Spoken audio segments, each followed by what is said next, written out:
தைப்பூச திருவிழாவில் முருகன் கோவில்களில் ஆயிரக்கணக்கான பக்தர்கள் பால் குடம் எடுத்தும் அலகு குத்தியும் தங்களின் நேர்த்திக்கடனை செலுத்தினர். எம்பெருமான் முருகன் தன் அன்னை உமாதேவியிடம் வெற்றிவேல் வாங்கி தாரகன் என்ற கொடிய அரக்கனை அழித்து உலக உயிரினங்களை துன்பத்திலிருந்து மீட்ட தை மாதம் பூச நட்சத்திர தினம் தைப்பூசமாக கொண்டாடப்பட்டு வருகிறது.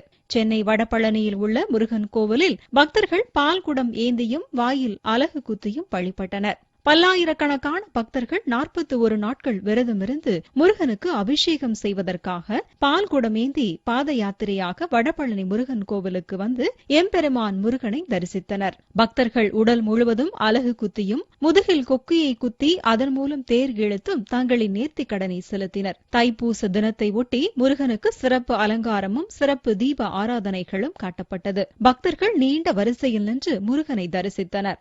இந்த தைப்பூசத்தில் வழிபட்டால் பக்தர்களுடைய வினைகள் எல்லாம் அகன்று அவர்களது பாவங்கள் எல்லாம் தொலைந்து சகல செல்வங்களையும் பெற்று வளமோடும் நலமோடும் வாழ்வார்கள் என்பது கண்கூடான விஷயம். மற்ற ஆலயங்களில் உள்ளதைப் போல மட்டுமல்லாமல் இந்த ஒரு ஆலயத்தில் வழிபாடு செய்தால் அறுபடை வீட்டிலும் தைப்பூச வழிபாடு செய்த பெருமை உள்ளது என்று பக்தர்கள் ரொம்ப உணர்ச்சி பெருக்கோடு கூறுகிறார்கள். முருகனை வழிபடுறதுனால சகல சௌக்கியங்களும் நம்ம மனசில் இருக்கிற வேண்டுதல், இப்போ பையனுக்கு திருமணம் அல்லது குழந்தைகளோட கல்வி, இது மாதிரிலாம் நல்லபடியாக நடக்குது. வருஷந்தோறும் பூசத்துக்கு இப்போ என்னுடைய மகனும் சின்ன மகனும் எல்லாம் பழனிக்கு நடந்து போய் தான் வந்தாங்க.